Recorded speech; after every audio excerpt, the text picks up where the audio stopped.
Welcome to Second Take, the show that focuses on the issues behind the news. The raising of 800 million rand capital is under negotiation for the next stage of the iron from waste plant in South Africa's Limpopo province. Mining Weekly editor Martin Creamer tells us more. Welcome, Martin. Thanks, Shannon. Now, IMBS has had a major breakthrough in their iron from waste plant. Can you tell us more about that? Yeah, we see these dumps building up, decades of mining. You've got these mine dumps around here, mainly gold orientated, which we see. One which we don't see is out at Palabora, but it's about 240 million tons of magnetite with 58% iron. And for a long time, metallurgists have been trying to turn that to positive account. And along come a bunch of entrepreneurs from a startup company, Iron Mineral Beneficiation Services, and they seem to have cracked the code, and in quite an interesting way. So they are on site already. I mean, if you go out there, the civils are going into the ground. They're spending 120 million rand, so they're definitely putting their money where their mouth is, even though that's just a prototype plant. But the confidence is so high that, as you say, they're already raising the next 800 million for the next step of commercialization.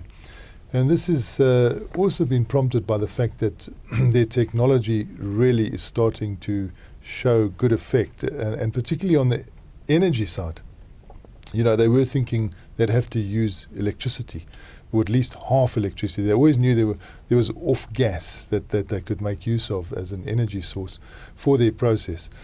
Now they find that 100% of the energy can be provided by the off gas. It almost seems ironic. It's self-energizing. The only thing they'll need electricity for is the electric motors and the instrumentation and things off the process. But the actual process itself, the off gases, will provide enough energy to fulfill that process. And the process is interesting because they're taking this dump material and they converting it into a sort of a super scrap. Now, ferrous scrap is actually highly valuable stuff around the world. A lot of steel is made from the scrap. We know down in Score Metals here, they collect scrap and they feed it into electric arc furnaces.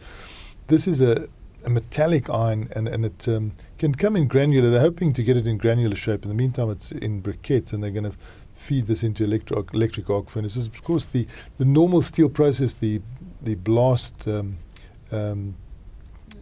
traditional blast furnace in steel also uses scrap. So it's a huge market, and they'll only use about 800,000 tons of this mountain of magnetite. And I'm sure Palabora Mining Company, which owns the material, has also got other plans for it. But in the meantime, you can see that the prototype plant going up, wanting to follow that up with a 10 times bigger 500,000 ton plant, and then double that to get to 1 million tons a year. So the game is on, and it could be a good source of raw material for our steel industry. The state-owned Industrial Development Corporation is also formally now associated with this company. International interest has come flying through. The Russians spotted it, and Severstal have bought 33%. And the startup capital was also interesting because we know Sir Sam Jonah, and he's got Jonah Capital in Johannesburg here, and he was quite quick to put some early seed capital and equity capital into that, and he's got about 40% of this. So it's an interesting mix. It'll be good to watch. Now, what are the benefits of producing this metallic iron, or super scrap as it's called, and what sort of costs does it fetch? Yeah, it sells at about $400 a ton, and they believe they can make it at considerably less than $200 a ton. So it gives them a very good margin. They think they'll be very low on the cost quartile.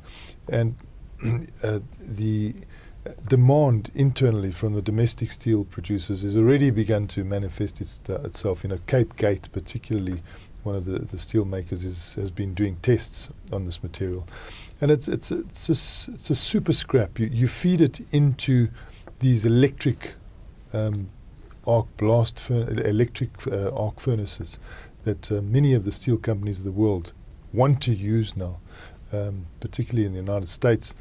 And we noticed that even the big iron ore companies, when they're looking forward to 2025 in China, they're starting to say, we're supplying the iron ore now, but we're going to have competition from scrap arising because, as those motor cars and as all those products that have steel sort of are spent and then they turn into a scrap arising, this will be developed to feed into the steel industry as a raw material. So it's a very important industry. About 700 million tons or more, I think, of scrap go into steel making.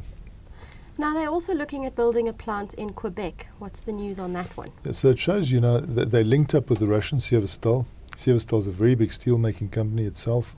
And they, of course, are taking this technology to the world. And already there's been a firm situation in Canada, in Quebec, where there is a source of raw material. And that's the beautiful thing about this process that they've developed. They take it to where the dump is, where the ore is.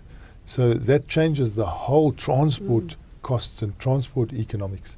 And now, because they can actually generate their own energy through the off gases, they're really in a good position.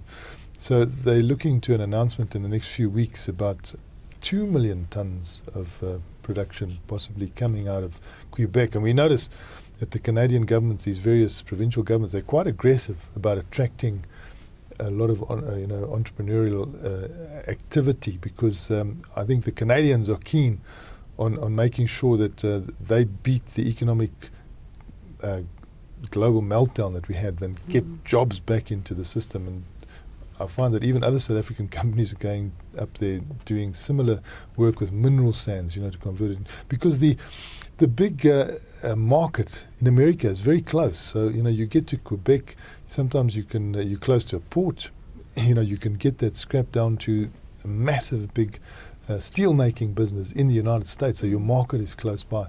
They're even thinking of taking some of the arisings from West Africa, because they say it's only a chip and a putt away from Quebec. And, you look at that map and you see the bulge and you think, well, they're talking some sense there across to Canada. So it could be a long-term thing. And this process also makes use of thermal coal, which is far cheaper than coking coal. Normally, the steel-making process requires the coking coal. So there's a lot of advantages for it, not the least being the way it can be transported far more efficiently. So exciting that these things come out of South Africa. Yeah, it is quite exciting. And these fellows are a bunch of entrepreneurs. They weren't metallurgists.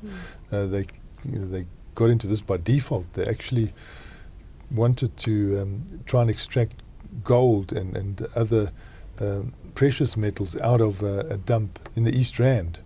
And they asked someone to give them a process. And the person involved said, look, I can't do this, but I can get the iron out of this. And, that was a starting point. They're all just alchemists. Yeah, it's turning into alchemy. Well, thank you very much, Martin. It's a great pleasure, Shannon. That's the show for today. Join us again next time for more news and insight into what's happening in the mining world.